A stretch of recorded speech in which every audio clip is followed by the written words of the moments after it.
This is Platinum Northwest TV News. Good evening and thank you so much for tuning in. I'm Philadelphia Mangoeng. Let's take a quick look at the leading top stories. First up, Acting Provincial Commissioner has welcomed the preservation order in the Tlotla Molao drug cases, and 3 Taung men handed 15 years imprisonment for vandalism. In the business news, Harith General Partners fined 1.7 million rand for anti-money laundering failures. And in the sports news, the curling knockout semi-finalists confirmed after a thrilling quarter-final. We begin here. Northwest High Court sitting in Mahikeng granted an order that preserves vehicles that were used as instruments of an offence listed on Schedule 1 of the POCA. This after the Provincial Commissioner established a multidisciplinary team consisting of Provincial Organised Crime, the Mamelodi Serious Organised Crime and Provincial Crime Intelligence. The members conducted operations on identifying targets around Mamelodi and Mahikeng relating to drugs. Police spokesperson in the Northwest Province, Colonel Adal Meiberg, says the action led to the arrest of 2 Nigerian nationals during an undercover operation.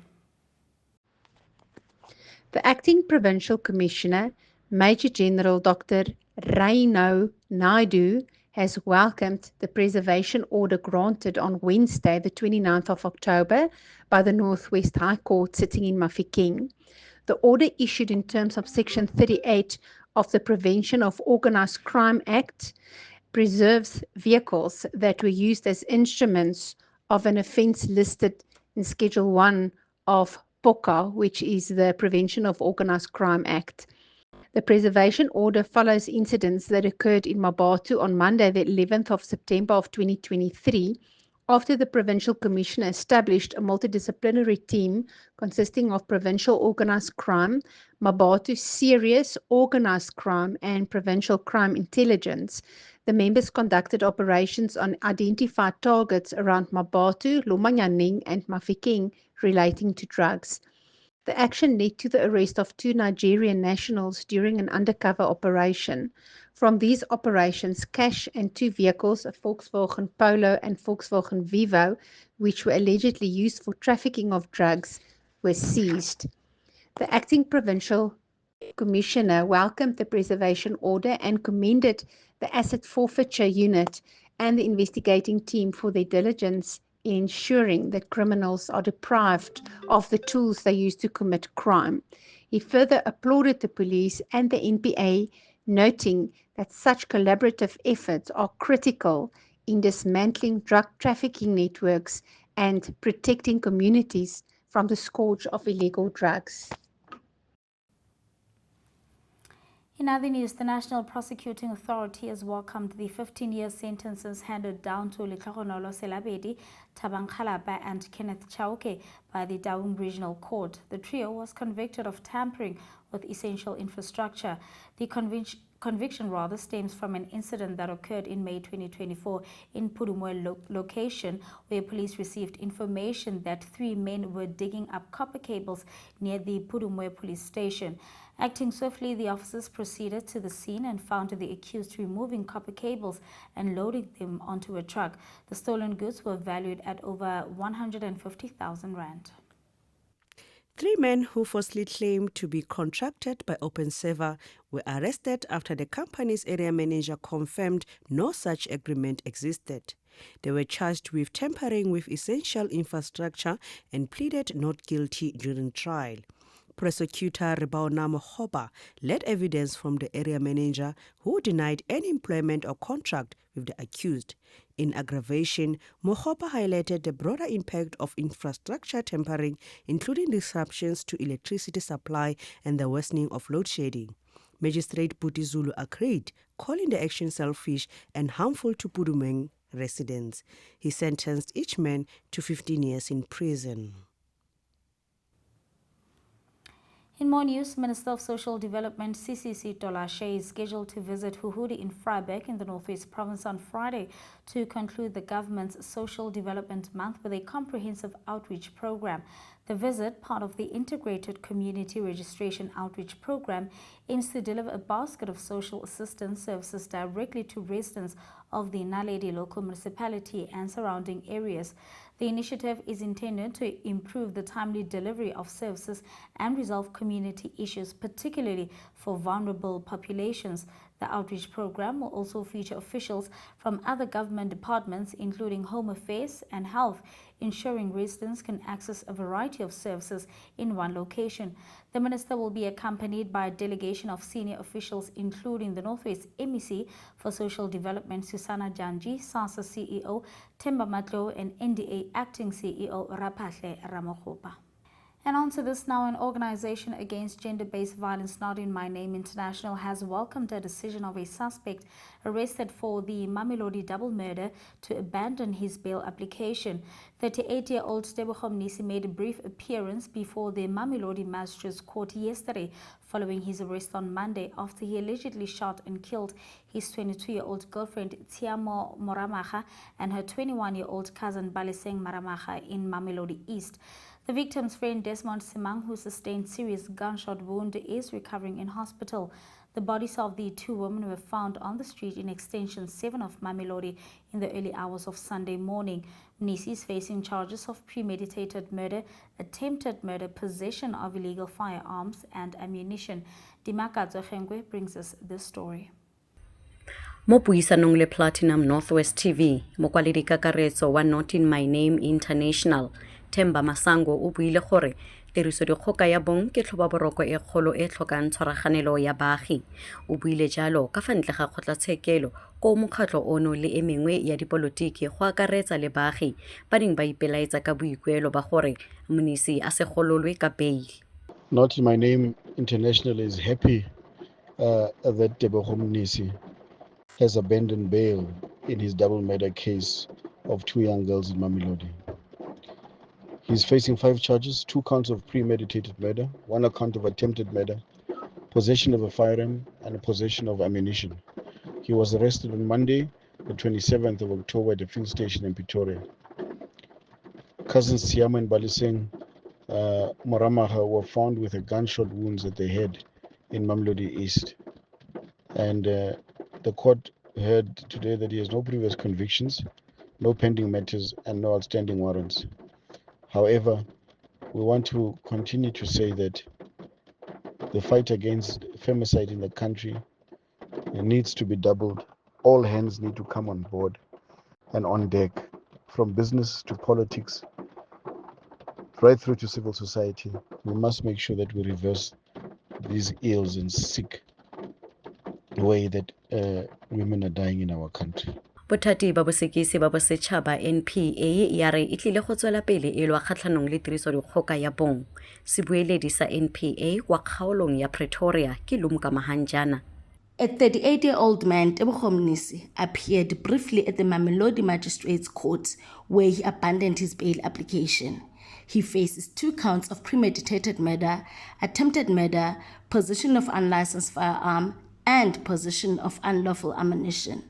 It is alleged that during the early hours of the 26th of October 2025, the accused shot and killed his girlfriend and her cousin. He also allegedly attempted to kill their friend who was with the 2 women at a tavern in Mamelodi that night. Following police investigations, the accused was arrested at a garage on the 27th of October 2025. In court, after abandoning his bail application, the matter was postponed to the 19th of January 2026 for further investigations. The accused remains in custody. The NPA condemns the acts of gender-based violence and femicide and remains committed in ensuring that perpetrators face the full might of the law. Re sa le foo, Afrika Borwa e dirisitse mafaratlhatlha a boitapoloso go kgala polao eo. Dimaka Zohengwe, Platinum Northwest TV, Pretoria. And on to this now, the AKA murder case. The Ndimande brothers have been arrested in Swatini in a murder case of the late South African musician Keenan AKA Forbes and his friend Tebelo Motshwane will be extradited to South Africa soon. Siyabonga and Malusi Ndimande, 2 key suspects in the murder case, opposed South Africa's extradition request but have now withdrawn their appeal. This was confirmed by the National Directorate for Public Prosecutions today. The pair will join their 5 accused when the matter returns to the Durban Magistrates Court for a pre-trial hearing in July next year. AKA and Tibz were killed in February of 2023 outside a club in Durban. The Minister of Justice, Mamelodi Kubai, spoke on the recent developments. Minister Mamelodi Kubai welcomes the confirmation that the 2 suspects accused of murdering Keenan, aka-Tibz, and Tlotla Molao, have withdrawn their appeal against extradition from the Kingdom of Eswatini. The minister is of the view that their withdrawal brings the process of extraditing them to South Africa closer to being finalized. The minister also extends her appreciation to South African law enforcement and the justice officials for their continued cooperation with their counterparts in the Kingdom of Eswatini. The minister looks forward to the successful extradition of the accused so that they can face justice and so that the families of the victims can finally find closure. Moving on to international news now, U.S. President Donald Trump said following his meeting with Chinese President Xi Jinping that he was lowering tariffs in exchange for a crackdown on fentanyl and that he would visit China in April. Speaking to reporters on Air Force One on his way back to Washington, Trump said that he would reduce his fentanyl tariffs on China to 10% down from 20% effective immediately after Xi agreed to intensify China's effort to stem the illicit international flow of precursor chemicals of the deadly opioid. President Donald Trump says he will lower tariffs on China in exchange for a crackdown on fentanyl. Speaking aboard Air Force One, Trump confirmed the fentanyl tariff will drop from 20% to 10% immediately following Chinese President Xi Jinping's pledge to curb chemical exports linked to the opioid. Trump called the meeting amazing and said a major trade deal is nearly complete. He plans to visit China in April, with Xi expected to visit the U.S. later this year. The leaders met in South Korea for an hour and 40 minutes, the first meeting since Trump's return to the office. Sensitive issues like Taiwan were not discussed. Other tariffs remain in place and no deal was reached on TikTok. Treasury Secretary Scott Bessent said a framework covering trade, fentanyl, rare earths, and U.S. agricultural purchases was shaped during talks in Malaysia. She said the framework laid the groundwork for today's meeting. Trump also signed agreements with Malaysia, Japan, South Korea, Thailand, and Cambodia during his Asia tour. And with that, let's take a look now at the business news. In the business news, Harith General Partners have been fined $1.7 million by the Financial Sector Conduct Authority. This, the FCSA said, is for failing to put proper money laundering safeguards in place through an illegal mandated risk management and compliance program. The move comes as South Africa exits an international sanction after having been placed on a grey list in 2023 for failing to have adequate anti-money laundering controls. On its website, Harith General Partners says that it is leading an African fund manager specializing in infrastructure development. It manages investments across 9 African countries in sectors such as energy, transport, digital infrastructure, health and water. The company came under the spotlight in 2019 during the Impati Commission of Inquiry into allegations that it had fleeced billions from the Public Investment Corporation. On its website, Harith General Partners says it is a leading pan-African fund manager specializing in infrastructure development. It manages investment across 9 African countries in sectors such as energy, transport, digital infrastructure, health and water. Harith has 20.7 billion rand in assets under management. The company came under the spotlight in 2019 during the Impati Commission of Inquiry into allegation that it had fleeced billions from the Public Investment Corporation. It is allegedly did this through charging high management fees on PIC-funded projects. It was subsequently cleared of any allegations that it had acted in a manner that harmed the PIC. In 2023, Harith CEO Sipho Makhubela says Harith operates in the highly regulated financial services sector, so we are no strangers to and are quite comfortable with heightened scrutiny. In more business news, rating agency Moody's has expressed uncertainty regarding Eskom's ability to raise billions in fresh funding from capital markets without significant improvements in its operations, debt collection and governance. This comes after Eskom outlined plans for a 320 billion rand investment program for the coming 5 years. The program includes greenfield generation projects, which Eskom has been disallowed from pursuing since 2023 without the explicit permission of the finance minister as part of the terms of a 230 billion rand debt relief package under which it's still trading.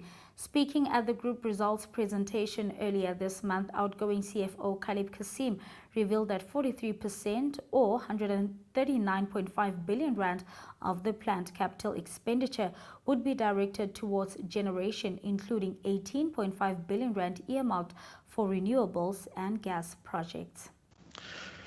So what are we going to do in terms of investing and upgrading our infrastructure? Do it in a manner where we look at introducing advanced technology, embedding digitalization going forward to drive greater efficiencies and reliability throughout the organization. Significantly, here you can see that this group portfolio of 320 billion, a big increase in the requirements for NTCSA to deliver the TDP, growing from 9.8 billion in F26 to just under 39 billion rand in F30. And then similarly, as I touched on earlier, distribution, some 64% of their capex is used for the smart meter rollout in the next 3 years. And then you still have to maintain that base load capacity and the rest of the generation fleet, which is critical. Importantly, just to reconcile to my earlier message, in F26, we must fund 52 billion of capex from the cash that we generate. And that's all from the business news. Your sports update follows next. In soccer news, the Carling Knockout Cup has advanced to the semi-final stage following a quarter-final round marked by high-stakes matches and significant upsets. The field has narrowed down to 4 contenders, setting up 2 compelling semi-final fixtures. The official draw of the next stage of the competition has confirmed the pairings of Golden Arrows versus Marumo Gallants and Richards Bay versus Orlando Pirates. This follows a dramatic quarter-final round where half of the matches extended into extra time. Orlando Pirates secured a 2-1 victory over defending champions Magezi FC, successfully navigating a difficult fixture to advance. Meanwhile, Marumo Gallants delivered a decisive performance, defeating Stellenbosch FC 4-0 to claim the semi-final berth. Now, both Golden Arrows and Richards Bay demonstrated tenacity in securing their spots, requiring extra time to overcome their respective opponents, TS Galaxy and Durban City. Moving on to cricket news now, the South African women's cricket team has successfully advanced to the final of the ICC Women's Cricket World Cup following a comprehensive 125-run victory over England in the first semi-final. This achievement not only signifies a significant milestone for the team, surpassing past the semi-final performances, but also represents the first time a South African senior cricket team has reached the final of a 50-over World Cup. The foundation of the victory lay in 2 sensational individual performances. Captain Laura Volvat delivered a career-defining innings, smashing a magnificent 169 of 143 balls, marking the highest score by South African in World Cup history, empowering the Proteas to a formidable total of 319 for 7.